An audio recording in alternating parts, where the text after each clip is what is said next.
So the city of Portland was actually the first city in the United States to adopt a climate action plan. That was in 1993. You can see it pictured there on the left.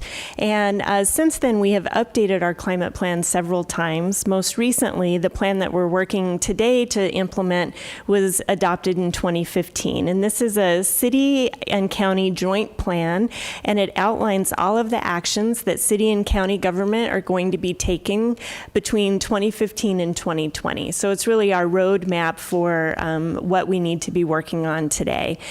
Since that time in 1990, we've made a lot of progress. And so this graph here shows 1990 is on the left-hand side going across to 2014. You can see the blue line there is the carbon emissions trend, the national climate emissions trend, and you can see on a national level, carbon emissions are up 8%. Above 1990 levels. But here in Multnomah County, we've been able to reduce total carbon emissions by 21%. This graph here has similar information, but during that same time, our population grew by 33%, which is the top blue line, and our jobs grew, which is that top green line. So on a per person basis and a per job basis, we've been able to achieve really significant carbon emission reductions. For example, on a per person basis, we've reduced emissions 41% since 1990. So again, a really dramatic accomplishment and something we should be really proud of, but that's not the full story. This is the full story. This is where we're headed. So this takes that graph and expands it out to 2050. And so you can see our long-term goal is to reduce carbon emissions 80% by 2050. So we have a long, hard road ahead of us. And while we're on a good trajectory, it's going to get harder and harder and harder for us to achieve those emission reductions. And so, the climate action plan that we have in place now, it has over 170 actions in it. And again, these are actions that city and county government are taking. It's not actions that we need businesses and residents and others to be taking. So there's a whole other suite of work that needs to happen at those levels. Of those actions, a majority of them are on track, which means that they should be completed or significantly underway by the end of 2020. So one thing that we've done is we have a requirement in place that commercial buildings that are 20,000 square feet or bigger have to track and report their energy performance. And this enables them to compare how they're doing to other buildings that are similar to them. And it provides opportunities to identify ways to improve efficiency and reduce the carbon emissions associated with these buildings. We also adopted a new requirement that requires when someone sells a home in Portland, it has to have an energy score associated with it. And it enables prospective buyers to understand how that home performs from an energy perspective, which would let them know what sorts of energy efficiency improvements have been made and what it might cost them in terms of utility bills to operate that home. We also changed some zoning code in the city to restrict the building and expansion of infrastructure that is for the purpose of storing and transporting fossil fuels in Portland. We also adopted or created the Biketown Bike Share program. Bike sharing and car sharing are important tools and programs that can happen in cities that enable people to have a variety of options to move around the city that doesn't require them to basically bring their car with them everywhere. In just the first couple of months that this bike share program launched, people rode the bikes enough miles to go 15 times around the earth. We also do a lot of work to green the city, focusing things like planting trees, removing invasive species, working with schools to plant trees at schools, particularly in parts of the city that don't have a lot of trees, helping low-income Portlanders maintain and remove damaged trees and get new trees installed. We're also working to address the impacts of climate change, and one of the things that we're really concerned about is heat and future heat waves and higher temperatures. This map here is an urban heat island map where the red areas are the parts of the city that tend to be hotter than other areas. So we're doing a lot of work to understand how heat manifests in the city and what we can do to address it and cool the city down, particularly in areas that are hot, that overlap where there's concentrations of of people who are more susceptible to heat, including older adults living alone, low-income people, etc. We also have to walk the talk and make sure that the city government itself is implementing the energy efficiency actions that we need residents and businesses to do. 100% of the city's electricity comes from renewable power. And we're working hard to help electrify the transportation system and to make sure that low-income people have affordable access to these vehicles and the benefits they provide. And lastly, the Tillicum Crossing is a great example, I think, of an infrastructure investment. It's the largest car-free bridge in the country, and I think this bridge represents the future of our city in terms of those types of investments. So this is the website where you'll find all of the information about the city and county's climate work, including progress reports on all of those 170 some odd actions, a few of which I just talked here about. I'm going to talk to you a little bit about not just the city of Portland, but really what the state of Oregon is looking to do, and an organization that I've been working with since it came into being a short 7 months ago or so. We were formed back in June as a response to a lot of businesses who said, you know, there's this mythology out there that business is opposed to a cap and invest program and pricing carbon in our state as part of this bigger solution.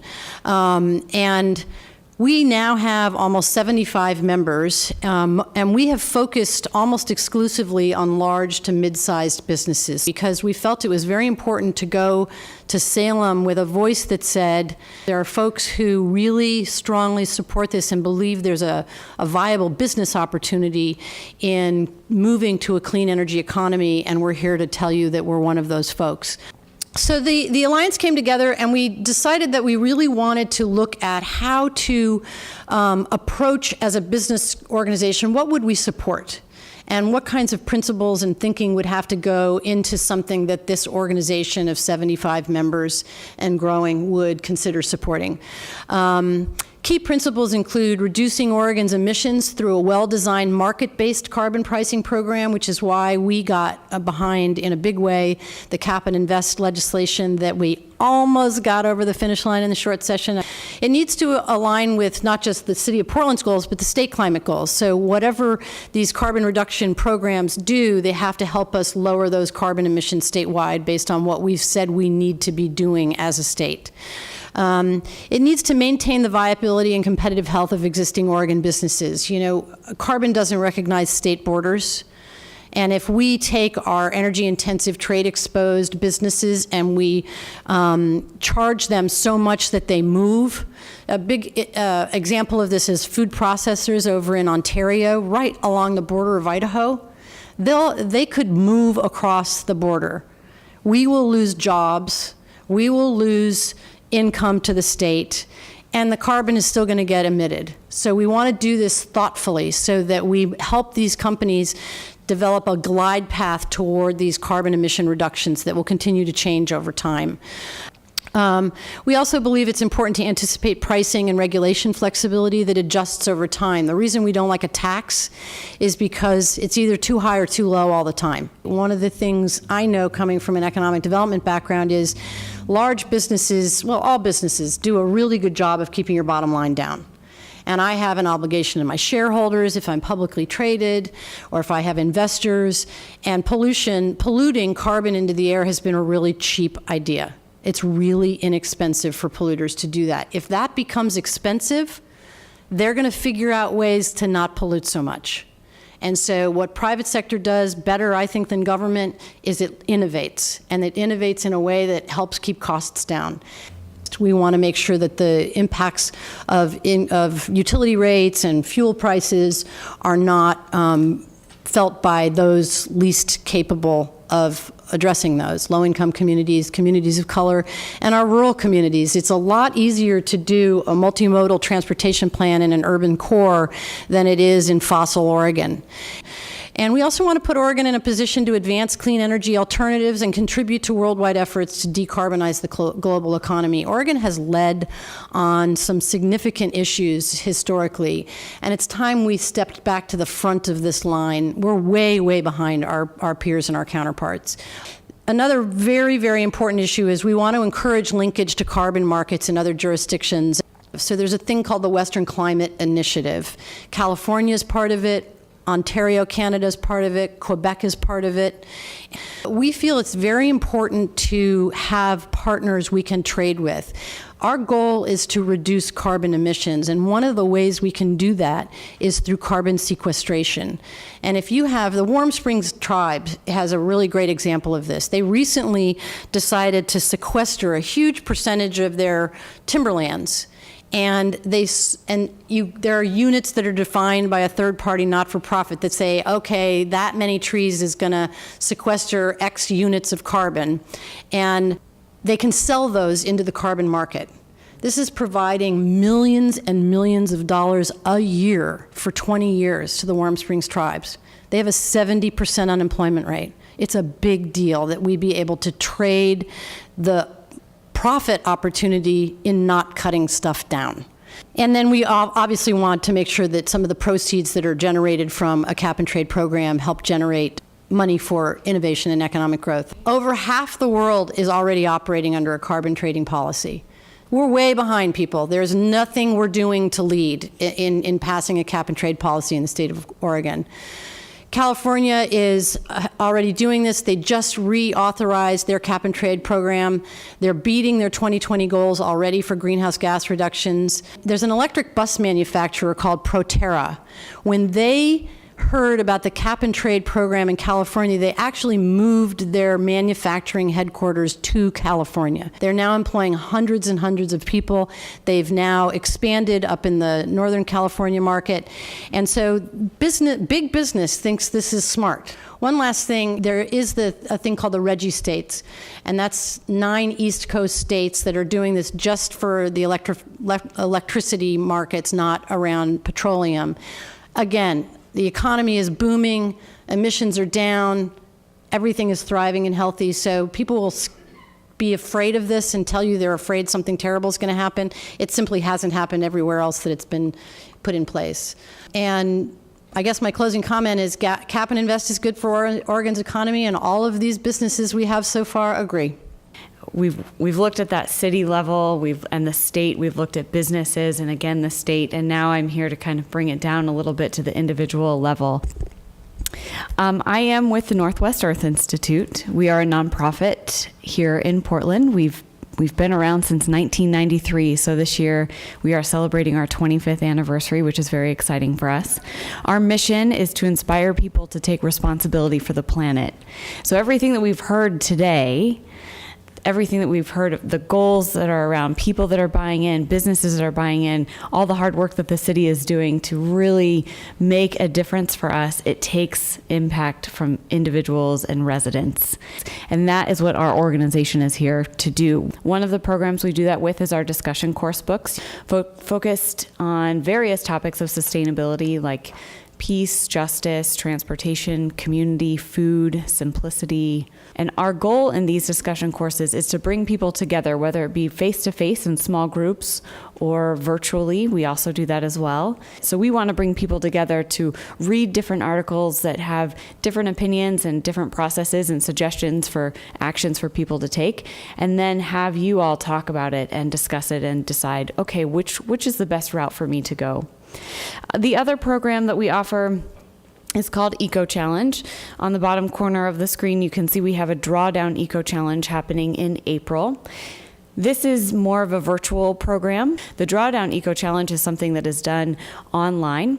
This year, we are partnering with Project Drawdown. Project Drawdown is a nonprofit organization that is focusing on the 100 global solutions that can combat global warming. Things that companies, businesses, cities, states, and individuals can do to have an impact on climate change and to really start reversing climate change and global warming. And the greatest part about it is, well, for me, when I think of climate change, when I think of health impacts of climate change, when I think of economic impacts of climate change, it gets very, very big and daunting. And so our programs are designed to help us bring it down, help us see that, wait a minute, I have a role I can play. I have actions that I can take. So through these Eco Challenge programs, What we ask people to do is commit to 1 to 3 actions that you want to take, something that's new and different, something you're not already doing. And we want you to sign up. So you'd go to drawdown.ecochallenge.org. And what you do is you'd select 1 to 3 actions that you want to try out for those 21 days of the challenge. And every day of the 21 days of the Eco Challenge, we would ask you to do those actions. See if you can create new habits. See if you can align your actions with your values as it relates to climate change and the environment. Help the city of Portland reach their climate action plan goals by taking action in your own life, because everything we do matters. It's really fascinating what you can learn about yourself and what you can learn about your abilities, what you can and can't do if you just say, okay, I'm really going to commit to shorter showers. I'm really going to commit to turning off my computer at night or shutting down the lights when I leave a room. These small things can really add up, and then it can be a lot of fun for you. And then something else that's really powerful actually is you can see a visual, if you participate in the Eco Challenge, you can see a visual of the impact for yourself, for the team that you're on, and collectively. So last year, you could see the collective impact of what over 12,000 people had in a 2-week period. And it was really impressive and really inspiring to see those numbers add up to all the good things that people were doing. You know, the other thing, and other folks have alluded to this, but it's really important to remember that energy efficiency is the smartest way to reduce your carbon footprint. A kilowatt not spent is always the cleanest kilowatt. If you don't ever use that kilowatt of energy, you're doing the best you can. And I think we overlook energy efficiency, and that's the other thing. Cities and school districts, you know, in Portland, for instance, Portland Public Schools is the single largest landowner. They're now looking to, you know, work very diligently. They're on their 7th phase of energy efficiency work that's saving money. Every dollar you don't spend on that goes into the classroom. And really simple things like clustering your errands. Cars are going to start being things we don't own, but that move around and do things for us all day. So they aren't going to be parking everywhere, and they're going to be electrified, and so they're going to be clean. They're going to be moving multiple people. They'll go get your dry cleaning handled. I mean, so people think this is sci-fi, and it's actually just how things move around. And so getting away from those fossil fuels, and then really radically rethinking how people and stuff moves. You know, the graph that I showed to get to that 80% reduction in emissions by 2050, if you can imagine what a city looks like that is operating on just a fraction of the carbon emissions that it operates on today, that's a pretty transformative shift. And I think that we have some ideas of, as Nancy said, these disruptive changes that are really just going to change the paradigm for us. And I think automated vehicles is a good example. If we can create the infrastructure and the policies and the systems that ensure that those vehicles are shared, meaning multiple people are riding in them, that they're all powered by renewable electricity, you know, it would really transform how we think about moving around the city. Do you think that it takes those of us who live here to be a part of that reality? Absolutely. And because as we get further out, those decisions and those paradigm shifts are harder and harder to figure out and to really come to terms with. Change is hard, and we have to be able to work through it together.